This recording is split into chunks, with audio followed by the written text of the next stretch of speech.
ఆకలి దానం కథ. రచన అల్లు సాయిరాం.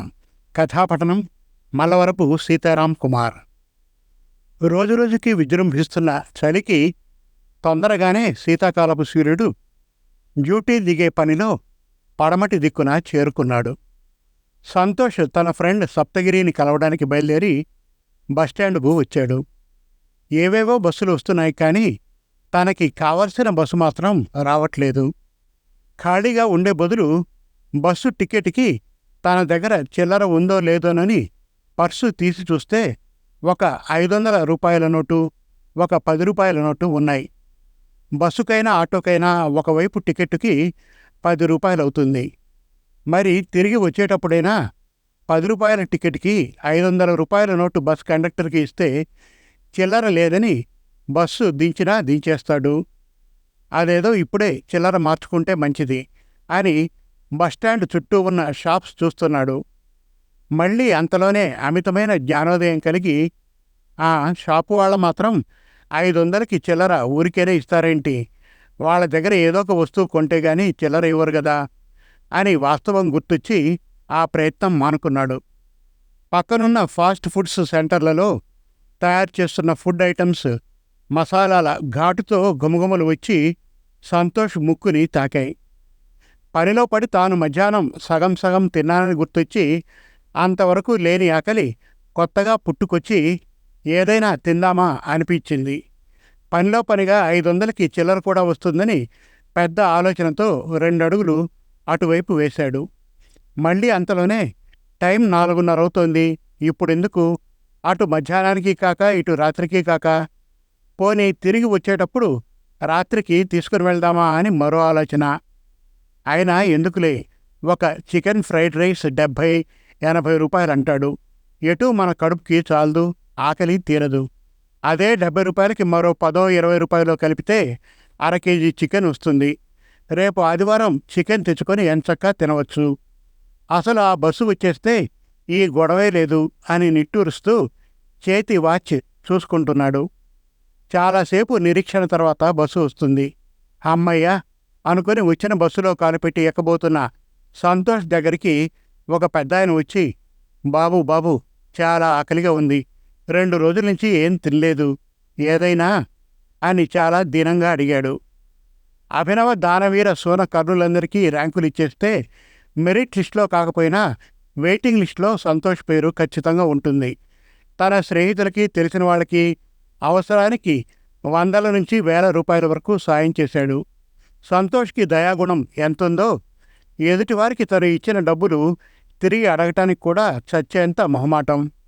దీనంగా అడుగుతున్న పెద్దాయన వైపు బస్సు ఎక్కకుండా జాలీగా చూస్తున్న సంతోష్ వైపు బస్సు కండక్టర్ కోపంగా చూస్తూ, ఎంతసేపు ఎక్కుతావు, బస్సు ఎక్కుతావా దిగిపోతావా అని అడిగాడు. చాలాసేపు ఎదురు చూసిన తర్వాత వచ్చిన బస్సు ఎక్కుతూ పెద్దాయన్ని చూస్తుంటే ఏదో ఒక సాయం చేద్దామని సంతోష్ మనసు తెగ కొట్టేస్తుంది. తక్కువ తనకే తెలియకుండా పర్సులో ఉన్న 10 రూపాయల నోటు మీదకి తన చేయి వెళ్ళిపోయింది. తీసి ఇచ్చేస్తే బస్ ఛార్జీకి చిల్లర ఉండదని తెలిసినా ధైర్యం చేసి 10 రూపాయల నోటు ఆ పెద్దాయనకి ఇవ్వబోతుంటే పెద్దాయన అందుకోకుండా, తినడానికి ఏదైనా ఇప్పిస్తే బాగుంటుంది అని మరింత దీనంగా మొహం పెట్టి అడిగేసరికి సంతోష్కి ఏం చేయాలో తోచక బస్సు డోర్ పట్టుకొని ఆలోచిస్తూ ఉండిపోయాడు. ఒక పక్క డ్రైవర్ కొడుతున్న బస్సు హారన్, కండక్టర్ కేకలకి బస్సు ఎక్కిపోదామనిపించినా ఆ పెద్దాయన ఆకలి మాటలు కొట్టలేక, అలా ఆకలితో వదిలేసి వెళ్ళలేక చివరికి బస్సు దిగిపోయాడు సంతోష్. కండక్టర్ కోపంగా సంతోష్ వైపు చూస్తూ, ఇదేదో ముందే దిగిపోవచ్చు కదా, అనవసరంగా టైం వేస్ట్, రైట్ రైట్ అని డ్రైవర్కి బస్సు నడపమని విజిల్ ఊది సైగ చేశాడు. ఆ పెద్దాయన ఆకలి అంటున్నాడా, ఆయనకు తినడానికి ఏదో ఒకటి ఇప్పించేసి వచ్చేస్తాం కదా, 2 నిమిషాలు బస్సు ఆపితే అరిగిపోతాడా, ఓ అంతలా అరిచేస్తున్నాడు. సరేలే, ఈ టైంలో టిఫిన్లు ఎక్కడైనా ఏమైనా రెడీ అయ్యా అని చుట్టూ ఉన్న షాప్స్ చూస్తున్న సంతోష్ని గమనిస్తున్న పెద్దాయన ఫాస్ట్ ఫుడ్స్ సెంటర్ వైపు నడుస్తూ సంతోష్ని కూడా రమ్మన్నాడు. సంతోష్ అక్కడికి వెళ్ళి ఆ షాపార్తో టిఫిన్ ఏమైనా రెడీ అయిందా అని అడిగాడు. అక్కడ పరోటాలు చేస్తున్న వ్యక్తి పెద్దాయన పక్కన నిల్చున్న సంతోష్ని పైనుంచి కిందికి ఎగాదిగా చూస్తూ, ఏం కావాలి అని అడిగాడు. బస్టాండ్ వైపు ఒక కన్నుతో, పెద్దాయన వైపు మరో కన్నుతో చూస్తూ, మీరు ఏం తింటారండి అని కంగారుగా అడిగాడు సంతోష్. పెద్దాయన నోటితో చెప్పకుండా చేత్తో చూపిస్తుంటే చూసి సంతోష్, ఓహో, పరోటా తింటారా అన్నా, ఒక 2 పరోటాలు తినడానికి ఇచ్చేయండి, ఎంతవుతుందన్నా అని గబగబా పెద్దాయనకి తినడానికి ఇప్పించేసి షాపు వారికి డబ్బులు ఇచ్చేసి మళ్ళీ మరో బస్సు వచ్చేలాగా తిరిగి వెళ్ళిపోవాలనే గాబరాలో అడిగాడు. పెద్దాయన ఎర్రగా కళ్ళెర్ర చేస్తూ అవి కాదు అని షాప్ లోపల ఉన్న ఐటమ్స్ వైపు చెయ్యి మరింత సూటిగా చూపించాడు. మరింకేం కావాలి, దోశ, ఇడ్లీ, చపాతీ అంటూ సంతోష్ మెనూ కార్డ్ చదువుతుంటే నాకు అది కావాలి అని చూపించాడు పెద్దాయన కూసింత అసహనంగా.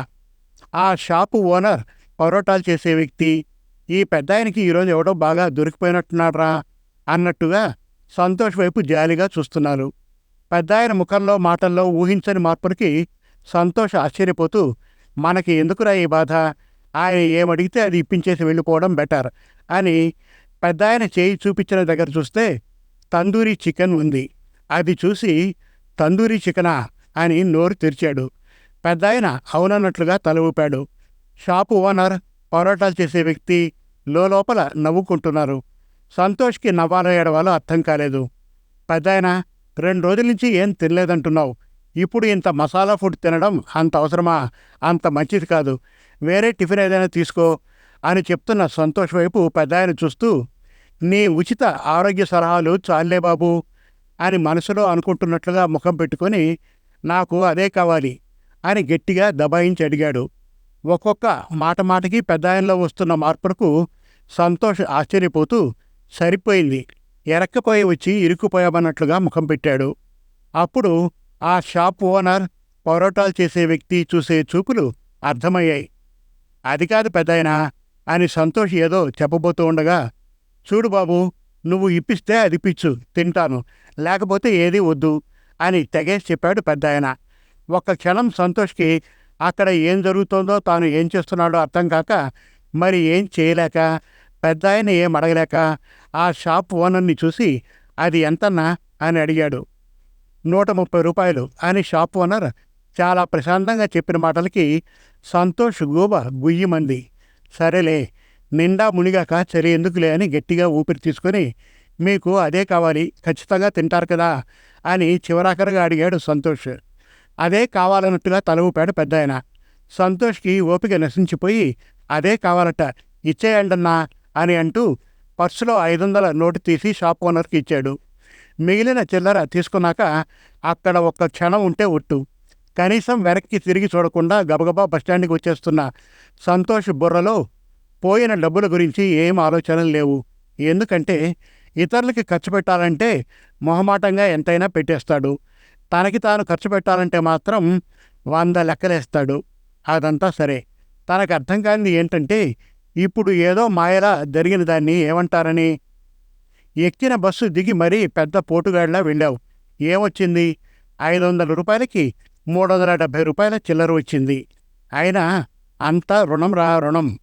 ముందు నాకు తినాలనిపించినప్పుడు ఓ ఫైనాన్స్ మినిస్టర్లా పెద్ద లెక్కలేయడమేంటి, లేకలేకన వచ్చిన బస్సు సరిగ్గా ఎక్కుతున్నప్పుడు ఎవరో పెద్దాయన వచ్చి ఆకలిని అడగడమేంటి, చేతిలో చిల్లర లేకపోయినా దానం చేసేయడానికి నేను ముందు పడ్డమేంటి, 20-30 రూపాయలు అవుతుంది అనుకుంటే 130 రూపాయలు అవడమేంటి, ఇది దానమనాలో రుణమనాలో అర్థం కావట్లేదురా.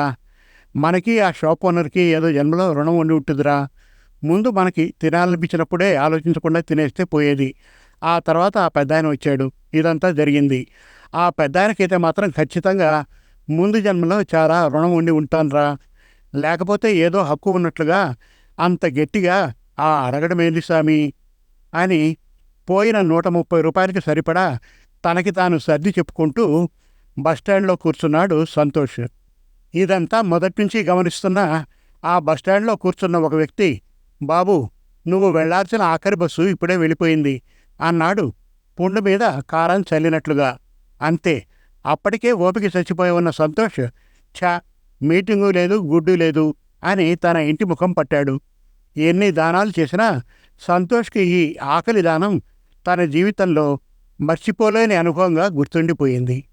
సమాప్తం. మరిన్ని చక్కటి కథల కోసం, కవితల కోసం, వెబ్ సిరీస్ కోసం మన తెలుగు కథలు .com విజిట్ చేయండి. Thank you.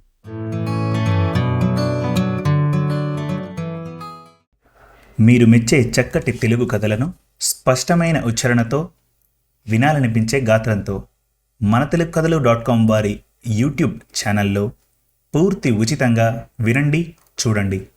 మన తెలుగు కథలు .com వారి యూట్యూబ్ ఛానల్ను ఈరోజే ఉచితంగా సబ్స్క్రైబ్ చేయండి. ఎంపిక చేసిన చక్కటి కథలను వీణుల విందుగా వినండి. వందల కొద్దీ మంచి కథలను రచయితల వారీగా పొందుపరిచాము. మరుగున పడుతున్న తెలుగు కథలను మీ ముందుకు తెస్తున్న మా ప్రయత్నానికి సహకరించండి. ధన్యవాదాలు.